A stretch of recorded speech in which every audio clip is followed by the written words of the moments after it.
শুভ সকাল। নমস্কার বন্ধুরা। মায়ের গৃহ মন্দিরে পুণ্য প্রভাতে আপনাদের সবাইকে স্বাগত জানাই। আজ আমাদের শ্রী শ্রী প্রেমময় ঠাকুরের অন্তরঙ্গ লীলা পর্ষদ পরম পূজ্যপদ শ্রীমৎ স্বামী বিজ্ঞানানন্দজি মহারাজের শুভ আবির্ভাব তিথি। তো পূজ্যপদ মহারাজজি শুভ আবির্ভাব তিথিতে গুরুদেব, ঠাকুর, মা, স্বামীজি শ্রী চরণ কমলে আমার অনন্ত আভূমি লুণ্ঠিত প্রণাম, অন্তরের অন্তঃস্থলে ভালোবাসা, শ্রদ্ধাঞ্জলি, ভক্তি পুষ্পাঞ্জলি নিবেদন করিলাম।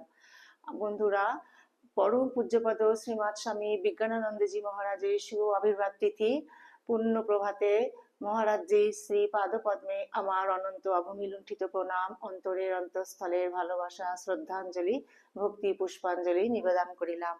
আর আপনাদের বড়দেরকে জানাই আমার ভক্তিপূর্ণ প্রণাম, ছোটদেরকে জানাই আমার প্রাণ ভরা ভালোবাসা, আন্তরিক শুভেচ্ছা।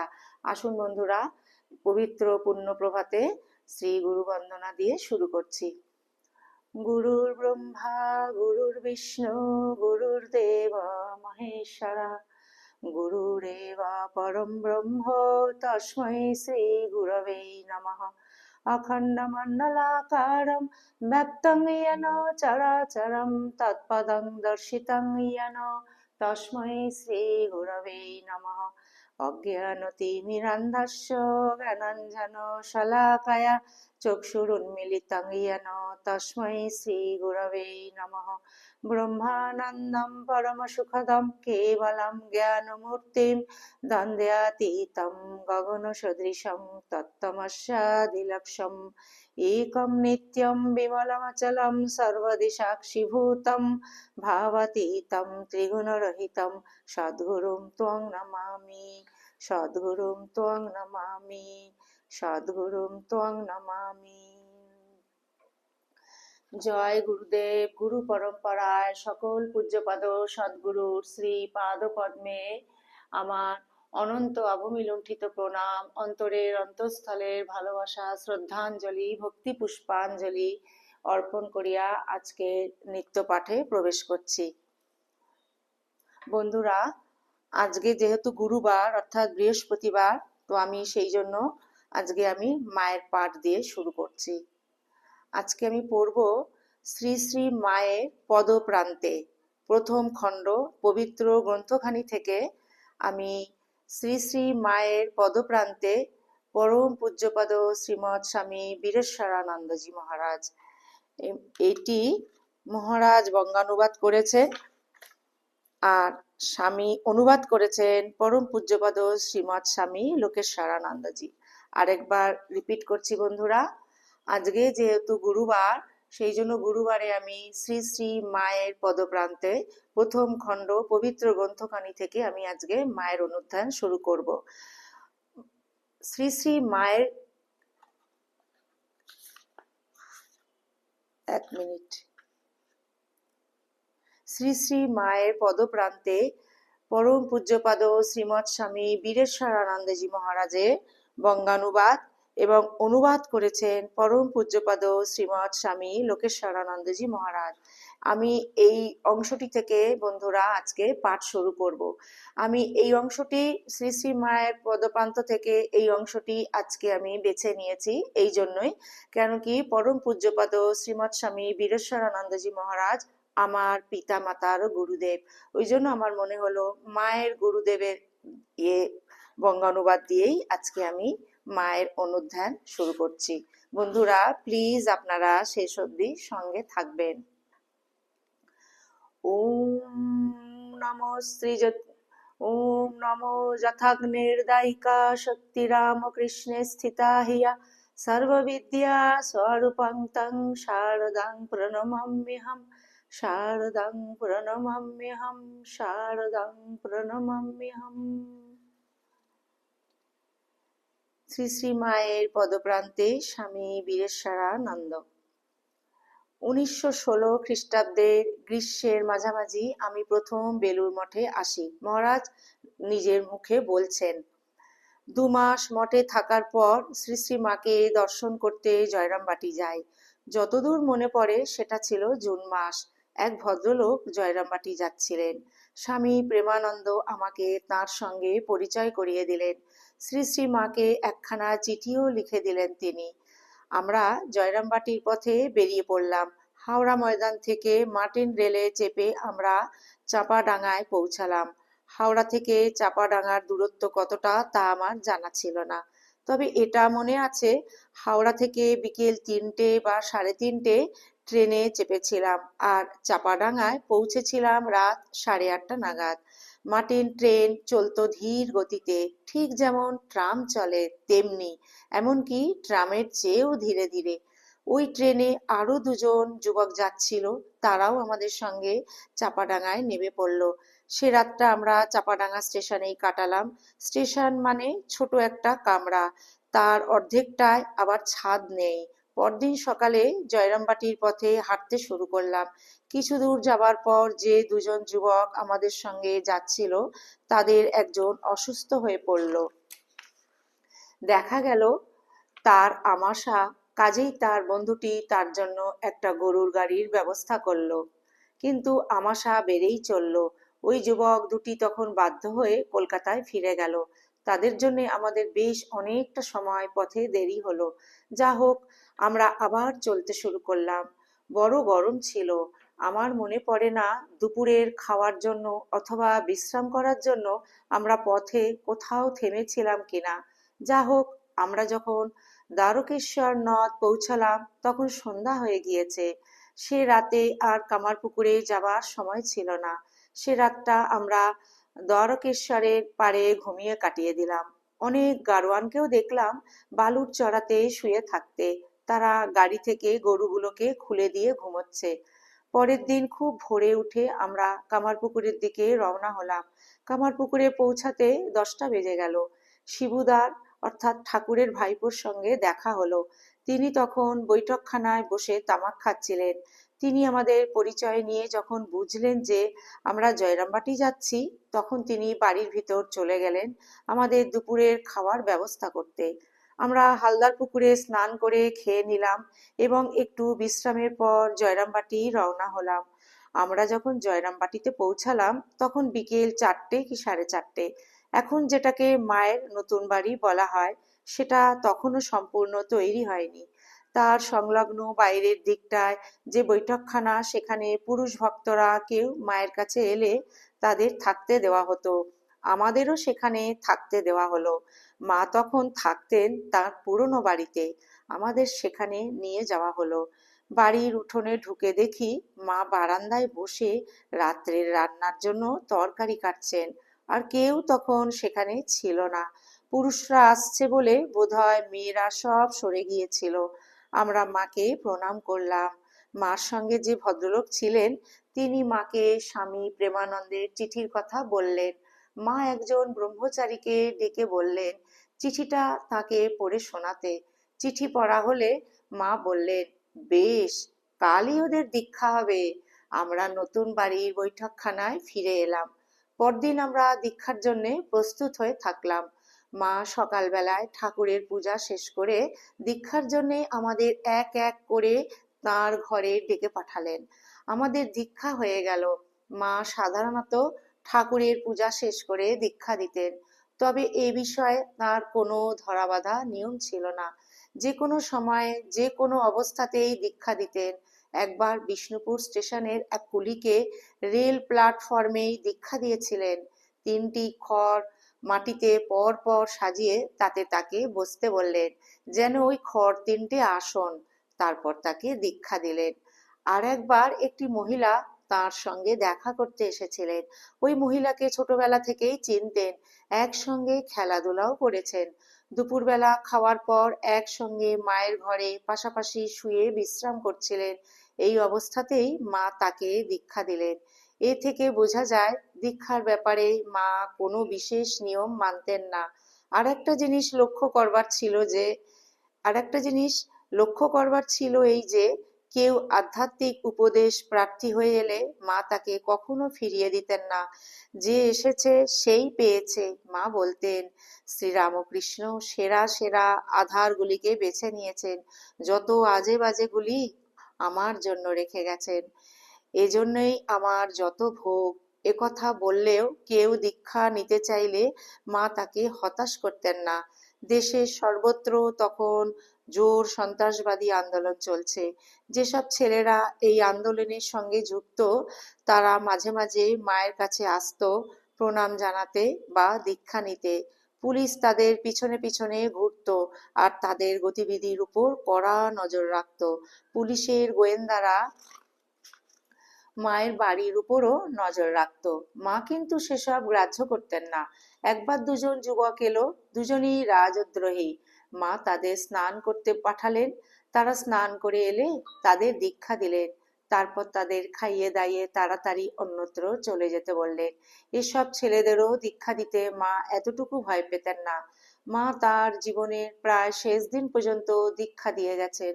মা যখন উদ্বোধনে অত্যন্ত অসুস্থ, তখন একদিন এক পারসী যুবক এসে উপস্থিত। তিনি মঠে অতিথি হয়ে কয়েকদিন ধরে বাস করছিলেন। এখন মায়ের কাছে এসেছেন তাকে দর্শন করতে এবং তার কাছ থেকে দীক্ষা নিতে। মায়ের তখন এত অসুখ যে দর্শন একেবারে বন্ধ। এই যুবকটি নিচে বসে রইলেন, তাকে দোতলায় যেতে দেওয়া হলো না। মা কিন্তু কিভাবে জেনে গেলেন যে এই যুবকটি নিচে তার দর্শনের জন্য অপেক্ষা করছেন? তিনি তখন একজনকে বললেন তাকে তার কাছে ডেকে নিয়ে আসতে। মা তাকে দীক্ষা দিয়ে নিচে পাঠিয়ে দিলেন। স্বামী শারদানন্দ এই ঘটনার কথা জানতে পেরে মন্তব্য করলেন, মায়ের যদি এক পার্সি শিষ্য করার ইচ্ছে হয়ে থাকে, তাহলে আমার আর কি বলার আছে? এই পার্সি যুবকটি পরবর্তীকালের চিত্রজগতের বিখ্যাত অভিনেতা ও প্রযোজক বম্বের সোহরাব মদি। শ্রী শ্রী মায়ের মধ্যে আমরা আরেকটি জিনিস লক্ষ্য করেছি। বাইরে থেকে তার চেহারার এমন কিছু বৈশিষ্ট্য দেখা যেত না যাতে বোঝা যায় যে তিনিই শ্রী শ্রী মা। তাকে দেখে মনে হতো তিনি এক সাধারণ পল্লী নারী। অন্যান্য মেয়েদের সঙ্গে যখন তিনি বসে থাকতেন, তখন তিনি যে আমাদের মা তা বুঝতে পারা যেত না। গিরিশবাবু তাই বলতেন, এই যে মহিলা গ্রামের সাধারণ বউটির মতো আমাদের সামনে দাঁড়িয়ে আছেন, তিনি যে জগতের রাজ রাজেশ্বরী, তাকে বলবে। স্বামী শারদানন্দ একবার বলেছিলেন, শ্রী রামকৃষ্ণের ভিতরের ভাব বাইরে থেকে খানিকটা ধরা যেত, মায়ের কিন্তু কিছুই বোঝা যেত না। ভাব চেপে রাখার অসম্ভব ক্ষমতা ছিল তার। বাইরে তার ভাবের এতটুকু প্রকাশ নেই। মা যেন মোটা কাপড়ের এক ঘোমটা দিয়ে নিজের মুখ ঢেকে রেখেছেন, তাই কেউ তাকে একটুও দেখতে পাচ্ছে না। মায়ের যে দিব্য ব্যক্তিত্ব তা সহজে কেউ বুঝতে পারত না। মা মাদ্রাজে আসছেন শুনে সেখানকার লোকেরা স্বামী রামকৃষ্ণানন্দের কাছে গিয়ে জিজ্ঞাসা করলো, মা বক্তৃতা করবেন কিনা? স্বামী রামকৃষ্ণানন্দ বললেন, না। মা কারো মধ্যে ত্যাগের ভাব দেখতে পেলে খুশি হতেন। যাদের মধ্যে ত্যাগের ভাব দেখতেন তাদের উৎসাহ দিতেন। মা একবার বলেছিলেন, সবাই বলে শ্রী রামকৃষ্ণ ধর্ম সমন্বয় প্রচার করতে এসেছিলেন। তিনি যে বিভিন্ন ধর্ম সাধন করেছিলেন তা কিন্তু তা কিন্তু এই উদ্দেশ্যে নয়। তার উদ্দেশ্য ছিল বিভিন্ন ধর্মে কিভাবে ঈশ্বরকে ডাকে তা জানা। তাই মায়ের মতে শ্রী রামকৃষ্ণের মুখ্য শিক্ষা ধর্ম সমন্বয় নয়, তিনি ত্যাগ কি বস্তু তা তার জীবন দিয়ে লোককে শেখাতে এসেছিলেন। এই যুগের আদর্শ হিসাবে তিনি জগৎকে যা দিয়ে গেলেন তার মধ্যে এই ত্যাগের আদর্শই হচ্ছে শ্রেষ্ঠ। মা বলতেন, শ্রী শ্রী ঠাকুরের মতন ত্যাগের কথা এর আগে কেউ কখনো শোনেনি। মা নিজেও এই ত্যাগের আদর্শের উপর জোর দিতেন।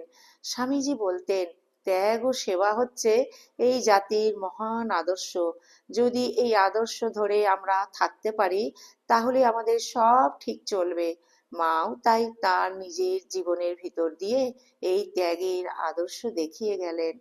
আজ বিশ্বব্যাপী স্বার্থপরতা, যেন তেন প্রকারণের স্বার্থ সিদ্ধি, অসদ উপায় অর্থোপার্জন ইত্যাদির পরিপ্রেক্ষিতে স্বাভাবিকভাবেই মনে হয় এই ত্যাগের আদর্শের প্রয়োজন অত্যন্ত জরুরি। আমি আগেই বলেছি, মা সবাইকে এই ত্যাগের পথে চলতে উৎসাহ দিতেন। একবার এক ভদ্রলোক বাংলার কোনো এক অঞ্চল থেকে মায়ের কাছে এলেন।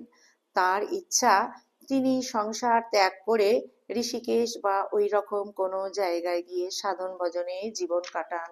কিন্তু তিনি বিবাহিত, একটি সন্তানও আছে। সেখানে যারা ছিলেন তাদের মধ্যে তুমুল তর্কের ঝড় উঠল।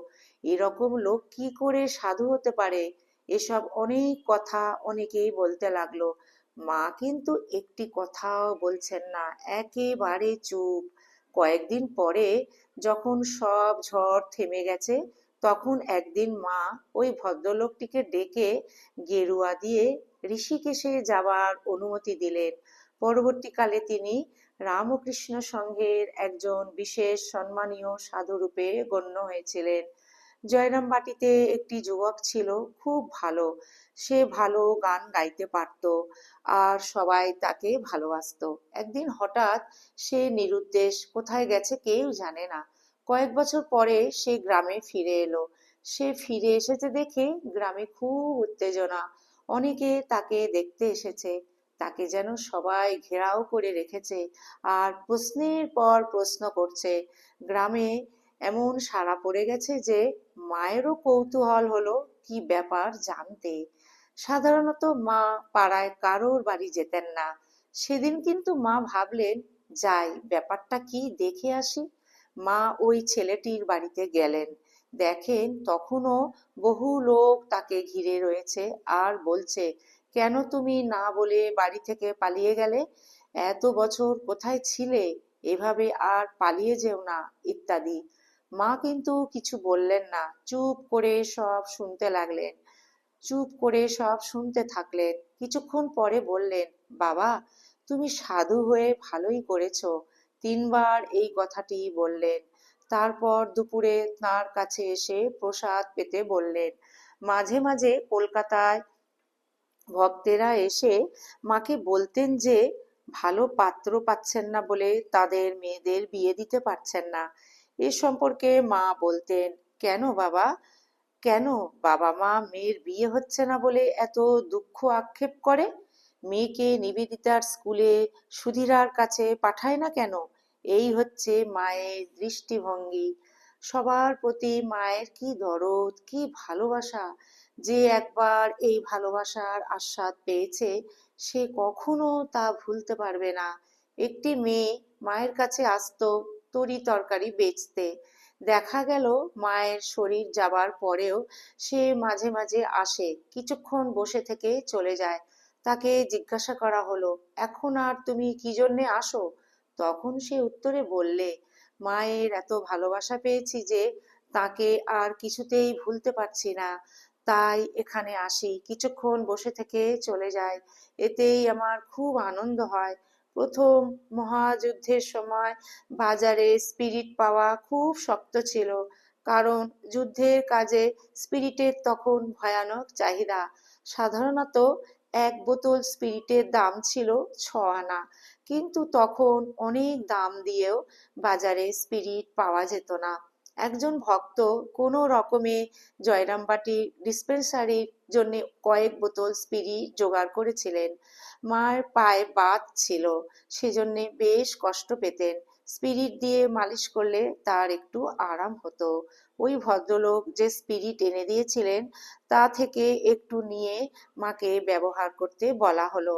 মা কিন্তু রাজি হলেন না। তিনি বললেন, ওই স্পিরিট এসেছে গরিবদের জন্যে, তাদের বঞ্চিত করে আমার নিজের আরামের জন্যে তা আমি ব্যবহার করতে পারবো না। মায়ের কি দৃষ্টিভঙ্গি তা এ থেকেই বোঝা যাবে। আর একবার এক ভক্ত এসে মাকে বললেন, মা, অমুক মারা গেছেন। মৃত্যুর আগে এক উইল করে তিনি বেলুড় মঠ এবং প্রাচীন সাধুদের জন্য প্রচুর সম্পত্তি রেখে গেছেন। মা চুপ করে সব শুনলেন। ওই ভক্তের কথা শেষ হলে মা বললেন, তা বেশ, তিনি যা করেছেন তা তো সব শুনলাম, কিন্তু তিনি গরিব দুঃখীদের জন্য কি কিছু রেখে গেছেন? ভক্তটি আর কি বলবেন, চুপ করে থাকলেন, কারণ সত্যি সত্যিই ওই ব্যক্তি গরিবদের জন্য কিছু রেখে যাননি। গরিব দুঃখীদের জন্য তার প্রাণ কিরকম কাঁদতো তা এ থেকে বোঝা যায়। স্বামীজিও বলতেন, গরিব দুঃখী বা যারা সমাজে পিছিয়ে আছে তাদের অবহেলা করার ফলেই আজ বিদেশি শক্তি এদেশে রাজত্ব করতে পারছে। আমাদের দেশের সাধারণ মানুষকে আমরা উপেক্ষা করে এসেছি, তাই আজ হাজার বছর ধরে আমরা বিদেশি শক্তির পদানত হয়ে রয়েছি। তাই মাও আমাদের এই শিক্ষা দিয়ে গেছেন যে গরিব দুঃখীদের তোলা যেন আমাদের প্রথম কর্তব্য হয়। স্বামীজি আমাদের সাবধান করে দিয়ে গেছেন এই আদর্শ থেকে যেন আমরা কখনো বিচ্যুত না হই। যা আমার মাথায় এখন আসছে এমন দু চারটে বিক্ষিপ্ত কথা বলবো। একদিন মায়ের মা শ্যামা সুন্দরী দেবী মাকে জিজ্ঞাসা করলেন, আচ্ছা বলতো, এক পায়ের উপর আরেক পা দিয়ে বসেন ওই দেবীর নাম কি? মা বললেন, জগদ্ধাত্রী। শ্যামা সুন্দরী দেবী বললেন, আমার ওর আমার ওর পুজো করতে ইচ্ছা করছে। পর পর 2 বছর জগদ্ধাত্রী পূজা হলো। পরের বছর আবার যখন মায়ের মা পুজো করার কথা বললেন তখন মা আপত্তি করে বললেন, এসব হাঙ্গামা পোয়াতে আমার আর ভালো লাগে না। শেষ পর্যন্ত মা অবশ্য রাজি হলেন। পুজোও হলো। প্রথমবার পুজোর আগে কদিন ধরে খুব বৃষ্টি হয়। মা স্বামী শান্তানন্দকে পরে বলেছিলেন, বৃষ্টির জন্যে পুজোর প্রয়োজনীয় সব জিনিসপত্র শুকনো হলো না। কিন্তু মজা এই, দেখা গেল চারিদিকে বৃষ্টি হচ্ছে কিন্তু আমাদের উঠানে রোদ। এ এক অলৌকিক ব্যাপার, কিন্তু এটা সত্য ঘটনা। আর একবারের ঘটনা, সে ঘটনার আমি প্রত্যক্ষদর্শী। মহাসমাধির পরদিন মায়ের শরীর মঠে আনা হলো। এখন যেখানে তার মন্দির সেখানেই তার স্থূল শরীর দাহ করা হয়। তখনও কোনো ঘাট হয়নি, তবে ওখানে গঙ্গার পাড়টা নদীর দিকে ঢালু ছিল। যথা সময়ে চিতা সাজিয়ে আগুন দেওয়া হলো। চিতা জ্বলছে। ঠিক ওই সময় দেখা গেল গঙ্গার অপর তীরে প্রচণ্ড বৃষ্টি হচ্ছে। এমন বৃষ্টি যে ওপারের ঘর বাড়ি গাছপালা কিছুই দেখা যাচ্ছিল না। বৃষ্টি গঙ্গার মাঝামাঝি পর্যন্ত এলো, কিন্তু ওই পর্যন্তই। এপারে তখন বেলুড় মঠে খটখটে রোদ। চিতা যথারীতি জ্বলতে লাগলো। কিছুক্ষণ পর মায়ের দেহ সম্পূর্ণ দাহ হয়ে গেল। এবার চিতার আগুন নেভাতে হবে। সেখানে একজন ছিলেন, তিনি তান্ত্রিক। তিনি চেয়েছিলেন তান্ত্রিক বিধিতে আগুন নেভানো হোক। সেজন্য যেসব জিনিসের দরকার ছিল তা তখন ওখানে ছিল না। তিনি তাই সেসব আনতে বাজারে গিয়েছিলেন। তার ফিরতে দেরি হচ্ছিল। স্বামী নির্মলানন্দ, তুলসী মহারাজ অধৈর্য হয়ে বড় একটা কলসি নিয়ে গঙ্গা থেকে জল ভরে এনে শরৎ মহারাজকে অর্থাৎ স্বামী শারদানন্দকে বললেন, আপনি জল ঢেলে চিতা নেভান, আমাদের আর অপেক্ষা করা ঠিক হবে না। শরৎ মহারাজ চিতায় জল ঢাললেন। অনেকেই এর মধ্যে গঙ্গা থেকে জল নিয়ে এসেছে চিতায় ঢালবার জন্য, কিন্তু কারোরই আর ঢালা হলো না। শরৎ মহারাজের যেই চিতায় জল ঢালা শেষ হলো, সঙ্গে সঙ্গে ওপারের বৃষ্টি এপারেও এসে গেল। সে এমন জোর বৃষ্টি যে তাতেই তৎক্ষণাৎ চিতার আগুন সম্পূর্ণ নিভে গেল। ফলে শরৎ মহারাজের পরে কারো আর জল ঢালা হলো না। আমরা সবাই বৃষ্টিতে একেবারে ভিজে গেলাম। এরকম ঘটনাও ঘটে। শুনতে অস্বাভাবিক ও অলৌকিক মনে হলেও বাস্তব এ ঘটনা। একবার এক ভক্ত মাকে জিজ্ঞাসা করলেন, মা, আমাদের দেশ কবে স্বাধীন হবে? মা স্পষ্ট ভাষায় বলে দিলেন, বাবা, তোমরা কি তাদের অর্থাৎ ব্রিটিশদের দেশ থেকে তাড়াতে পারবে? তা পারবে না। ওদের যখন নিজেদের মধ্যে লড়াই লাগবে তখন তোমরা স্বাধীন হবে। ইতিহাস প্রমাণ করে দিয়েছে, বহুদিন আগে তিনি যা বলেছিলেন তাই সত্য হয়েছে। আমরা অবশ্য বলতে পারি আমরা স্বাধীনতার জন্য সংগ্রাম করেছিলাম, তাই স্বাধীনতা পেয়েছি। কিন্তু আসল কথা এই যে দ্বিতীয় মহাযুদ্ধ যদি না হতো তাহলে আমাদের স্বাধীনতা পেতে আরো অনেক বছর লেগে যেত। স্বামীজিও বলতেন, এরা অর্থাৎ ব্রিটিশরা চোরের মতো পেছনের দরজা দিয়ে আমাদের দেশে ঢুকেছে, আর তারা এদেশ ছেড়ে যাবেও সেইভাবে। কোনো রক্তপাত ঘটবে না। রক্তপাতহীন এক বিপ্লবের ভিতর দিয়ে ভারত স্বাধীন হবে। আজ আমরা জানি আমাদের স্বাধীনতা লাভের সময় রক্তপাত হয়নি, বিনা রক্তপাতেই এক বিপ্লব ঘটে গেল। মাঝে মাঝে ভক্তেরা মাকে বলতো, মা আমাদের কিছুই হচ্ছে না, ধ্যান জপ করি কিন্তু তাতে কোনো আনন্দ পাই না। মা বলতেন, একথা অনেকেই এসে বলে আমাকে, কিন্তু তারা তারা রোজ 10-15 হাজার জপ করুক দেখি, তখন কেমন আনন্দ না পায় দেখব। এইটি মা প্রায়ই বলতেন। মা আরো বলতেন, মুনি ঋষিরা ঈশ্বর লাভের জন্য কত জন্ম কাটিয়েছেন, তপস্যা করে, আর তোমরা ঈশ্বর লাভ করতে চাও কিছু না করে ফাঁকি দিয়ে। বিনা চেষ্টাতেই কি তা সম্ভব? যা চাও তা পেতে গেলে উঠে পড়ে লাগতে হবে। সবাই আসে আর বলে, কৃপা কৃপা। কৃপা কি করবে? কৃপা গিয়ে ফিরে আসে। কৃপা যার কাছে এলো সে যদি প্রস্তুত না থাকে তাহলে কৃপা এসেও ফিরে যাবে। তবে মা সবাইকে উৎসাহ দিয়ে বলতেন, এই যুগে শ্রীরামকৃষ্ণ এসে ঈশ্বর লাভের পথ প্রশস্ত করে দিয়ে গেছেন। যে কেউ একটু উদ্যোগী হয়ে ঈশ্বর চিন্তা করবে সেই তাকে পেয়ে যাবে। মায়ের শেষ উপদেশ ছিল, কারো দোষ দেখো না। আর একটি কথা বলতেন, যখন তোমরা কোনো সমস্যায় পড়বে, যখন কোনো মানসিক অশান্তি আসবে, তখন মনে রাখবে তোমাদের একজন মা আছেন। বিপদ আপদ যাই আসুক আমরা যেন মাকে ডাকতে পারি, তাহলে মা আমাদের দেখবেন আর আমাদের ভয় ভাবনা সব দূরে চলে যাবে। মা আমাদের কৃপা করুন, এই তার কাছে আমার প্রার্থনা। ওম নমো যথাগ্নির্দায়িকা শক্তি রামকৃষ্ণে স্থিতা হিয়া সর্ববিদ্যা স্বরূপাং তাং শারদাং প্রণমাম্যহম। শারদাং প্রণমাম্যহম। শারদাং প্রণমাম্যহম। শ্রী দুর্গা স্তবরাজ। জননীং শারদাং দেবীং রামকৃষ্ণং জগদ্গুরুং পাদপদ্মে তয়োঃ শ্রিত্বা প্রণমামি মুহুর্মুহুঃ। প্রণমামি মুহুর্মুহুঃ। প্রণমামি মুহুর্মুহুঃ।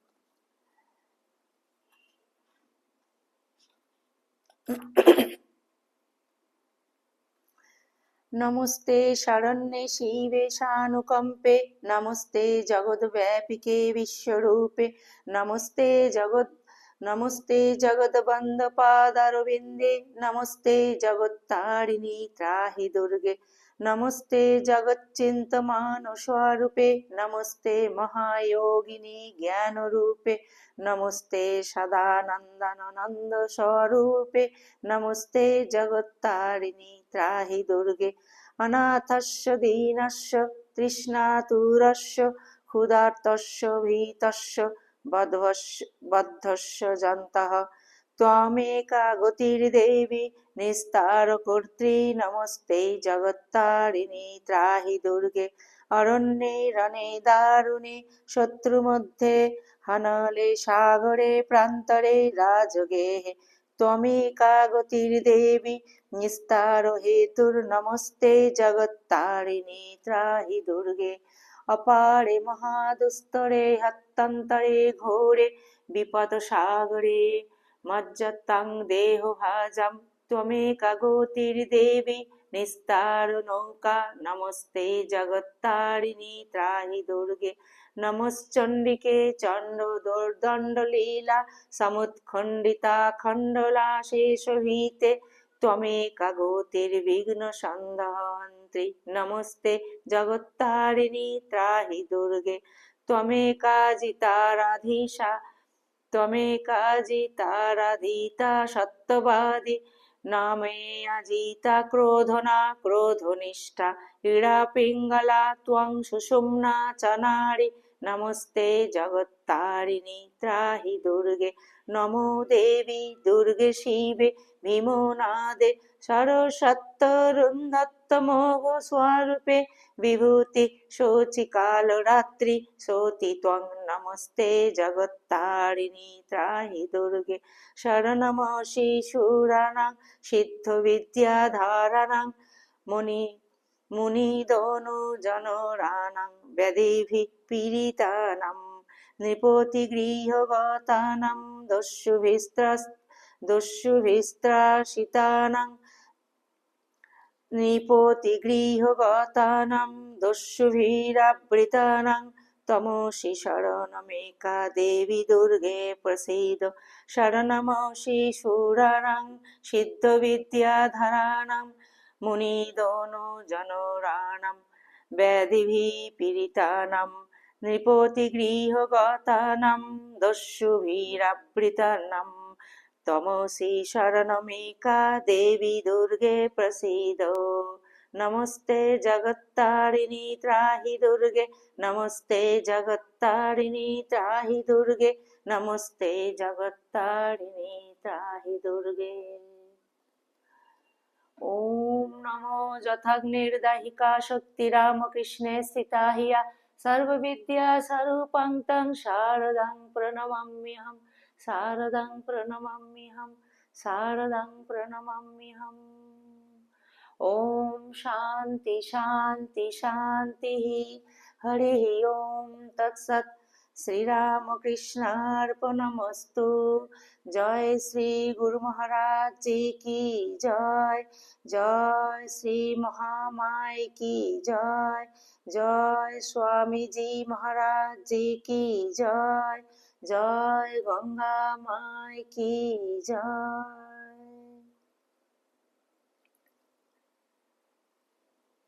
বন্ধুরা, আজ এই পবিত্র পুণ্য প্রভাতে শ্রী শ্রী মায়ের পদপ্রান্তে এই পর্যন্তই।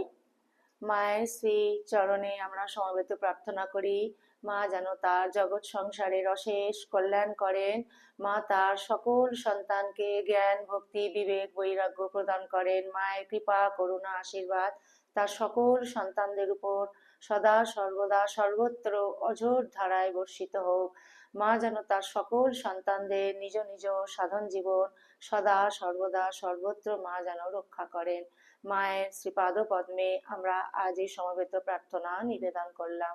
বন্ধুরা, আপনারা মায়ের কৃপায় সবাই খুব ভালো থাকবেন, আনন্দে থাকবেন, সুস্থ থাকবেন। সদা সর্বদা আমরা যেন মাকে নিয়েই থাকতে পারি।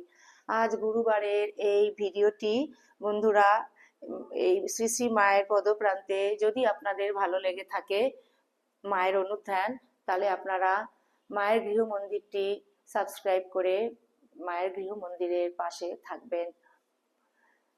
জয়তু জয়তু জয়তু শ্রী শ্রী রামকৃষ্ণ শরণাম শরণ্যে শরণাগত শরণাগত শরণাগত প্রভু। আবার অন্য একটি পর্বে অন্য আরেকটি নতুন ভিডিও নিয়ে বন্ধুরা আপনাদের সামনে খুব শিগগিরই উপস্থিত হচ্ছি। ততক্ষণ যেন আমরা মায়ের শ্রীপাদ পদ্মে আমাদের মনটিকে সদা সর্বদা ফেলে রাখতে পারি। শরণাগত শরণাগত শরণাগত ঠাকুর।